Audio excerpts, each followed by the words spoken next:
it's Lindsay and welcome back to Blushing Pink Stitches. Today I'm going to be doing a Flosstube extra episode where I talk you through how I start a dimensions kit.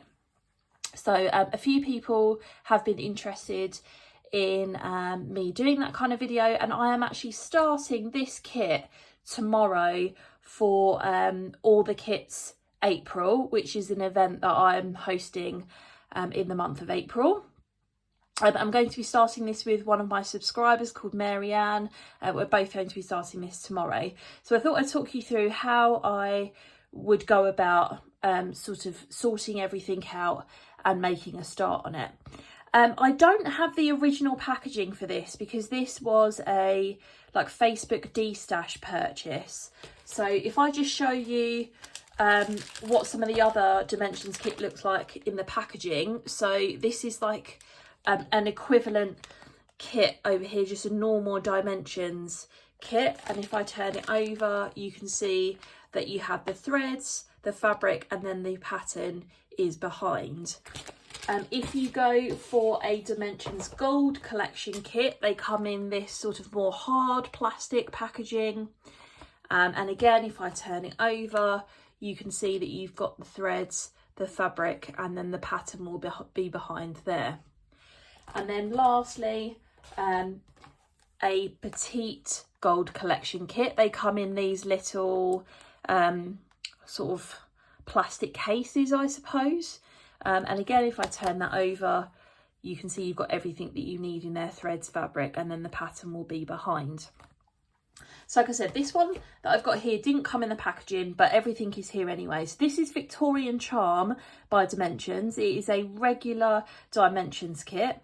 And if I just take the cover away over here, you can see that you've got all of the threads on these thread cards. So your newer dimensions kits, I'm not sure when they started doing this, but the newer ones come on these floss cards. If you've got an older dimensions kit, it may be that the threads are unsorted, so they just kind of come in this one big bundle and you have to work out what the different colours are. Dimensions use their own thread codes, so they aren't equivalent to DMC or anything like that. Although someone was telling me the other day that they thought that they were Anchor, but I don't know whether that's the case. So you've got these codes here. So for example, this peachy colour here is 13008. When you look at the pattern, which, well, when you look at the floss list in a second on the pattern, you will find these codes on here. Then underneath, you've got these two little bits coming off. That indicates how many strands they've given you, how many lengths they've given you of that particular colour. So for example, for 13008, they have given you 2 lengths of that particular one. And it does tell you up here how many inches and centimetres that is. For other colours, like this is going to be a colour that's used more, 18900, they've given you 9 lengths of it. So there we go. That's the thread cards. Then you get the fabric. Because this is a D-stash, somebody has serged the edges of it, or they've zigzagged the edges of it. So your fabric, if you're buying a new kit, won't come like that. And I think someone has very helpfully put sort of like a centre bit in there for me as well. So yeah, you've got your Ada. This is an 18 count. 18 count navy Ada that we've got here. And then we've got the pattern behind. This one comes as like a little booklet. I'm not going to show you the actual pattern, but what I will do, if I just take make sure, I don't want to show you the pattern, so I'll take that bit out. I turn this over. You can see here that as part of the booklet, you've got the legend or the key for the floss. So we've got the different symbols down here, and then what you have is how many strands are you supposed to use of all of those symbols and what kind of stitch is it. So that's the information that it will give you. All of this list down here up until here are blends.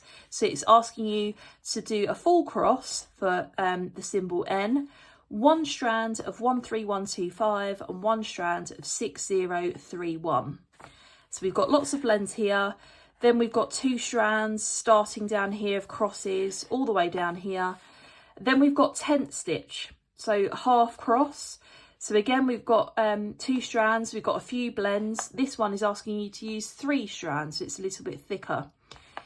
So 1 strand of 16018 and 2 strands of 16264.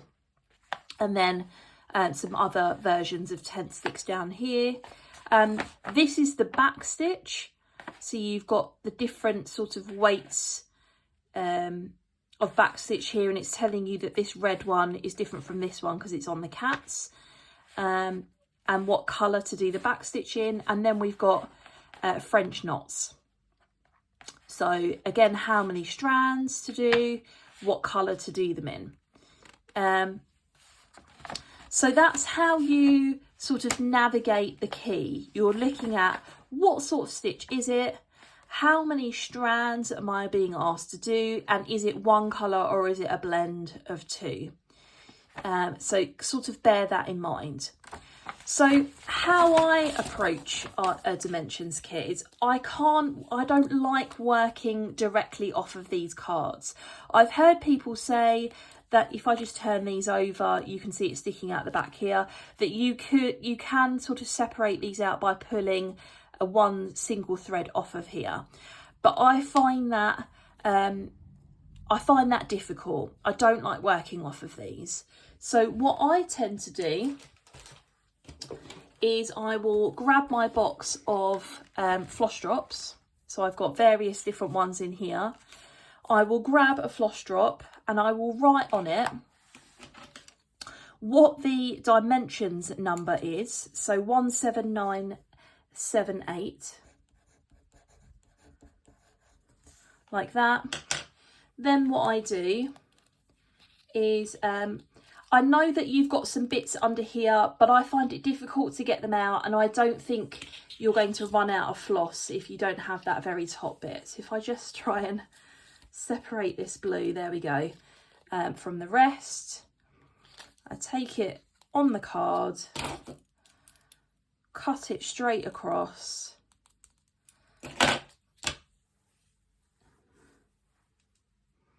and then I'm going to put it onto my floss drop. Now later what I will do, and I should have pulled out another dimensions project for this. Let's see if we can find it in the key. What I will do when I identify what this floss... Oh, hold on. Okay, hopefully you're in the same position as before. So when I start stitching, if I come across a symbol that requires this colour, what I will do is write on here whether it needs a full cross. So if I just look up where this symbol is now in the chart, 17978. 17978. Okay, so it's a half stitch. Oh, it's also a full cross. Right, so for example, the chart is telling me that 17978 is this little symbol here, which is a full cross using 2 strands. So what I will do is I will write on the floss drop what the symbol is, what sort of stitch it is, and how many strands, and put that in brackets next to the symbol. I've put it over here because oftentimes you'll find that threads are being used for more than one purpose. So I can see it's being used in the tent stitch bit as well. So I'll also write on here tent stitch, you know, and what the symbol is and how many strands that is. So that as I'm flicking through my floss drops, I can double check that I'm using the right one for the right symbol.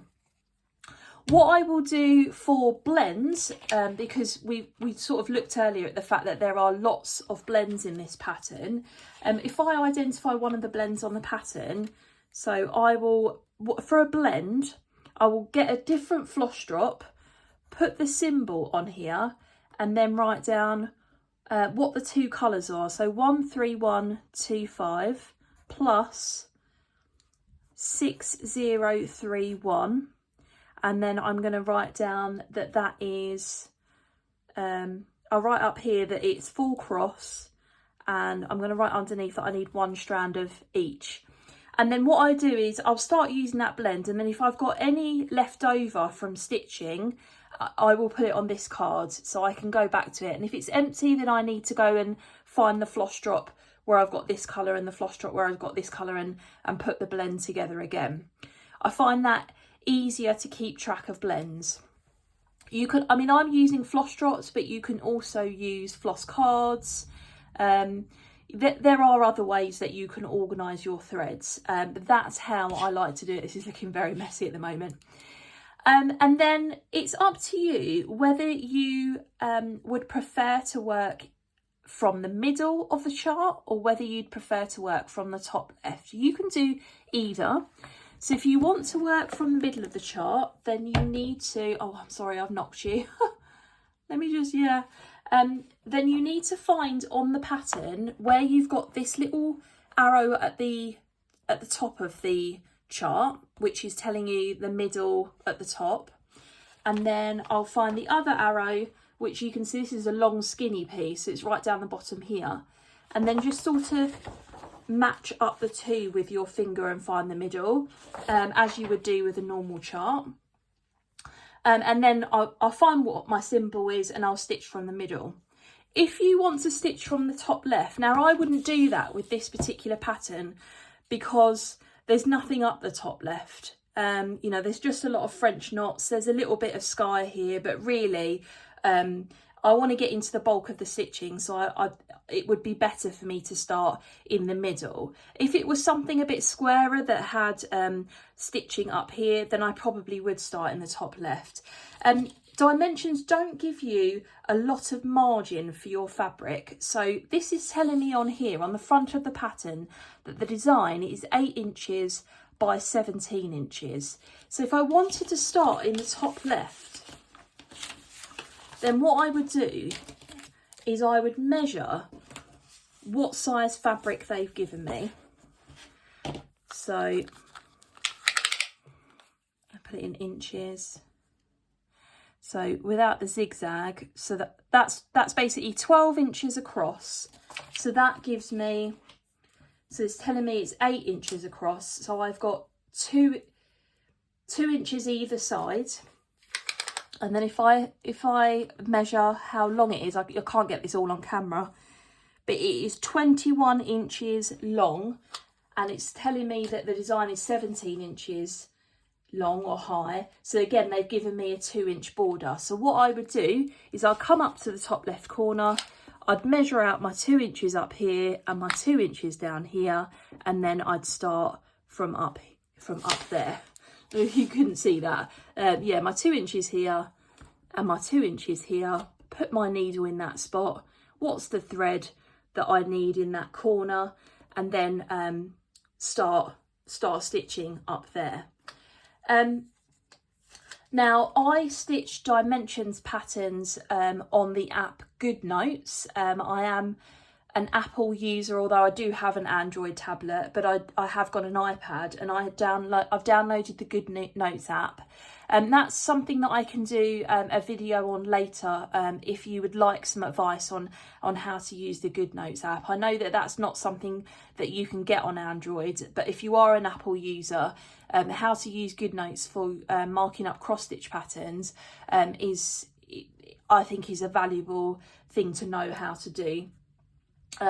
So what I would do is I would either scan in the dimensions pattern or ask somebody to scan it for me. You can go and ask somebody to scan it for you, but you can also email the company who now own Dimensions, and if you send them a photo of the contents of your kit and ask them for a PDF, they will email you a PDF back, and in that case you can just upload that into an app like GoodNotes and just mark it off. If you're somebody who isn't tech savvy, then and just likes working off of the paper pattern, then my advice would be to make a couple of copies of the pattern, so that you've got the clean original one, and then you've got a couple of copies, you know, one so that you can see the back stitch, and one that you can see the half crosses and the full crosses, and mark those off. You know, maybe using a highlighter or something like that. The charts aren't particularly big, so if I just show you this little snippet up here. So again, something that you might want to do if you're working from the paper pattern is have this enlarged, so photocopy it bigger than what it is. One of the things I like about GoodNotes is that I can zoom in to the pattern, and I'm not having to squint to sort of see, oh, what are they asking me to do, how many should I do, what's the colour that they're asking me, because that can get quite tiresome on your eyes, and I do prefer to be able to zoom in and see that a lot easier. Of course, this is a fall kit. You do get ornament kits as well. I have started one of the Christmas ornaments from is it the Village ornament kit? And what I did with that one is, rather than work on one big piece of fabric, I worked out how big each design was stitch wise. So I just counted it across and down in the pattern. Then I worked out how big my fabric was and sort of divided. So there were 6 ornaments, so I divided 6 like 2 across this way and 3 down this way to work out how much fabric I had for each ornament, and then cut the fabric accordingly. I think I've got less than an inch on each side of those ornaments, so they better not need a lot of room to finish them off. So yeah, I think that is sort of everything that I wanted to tell you.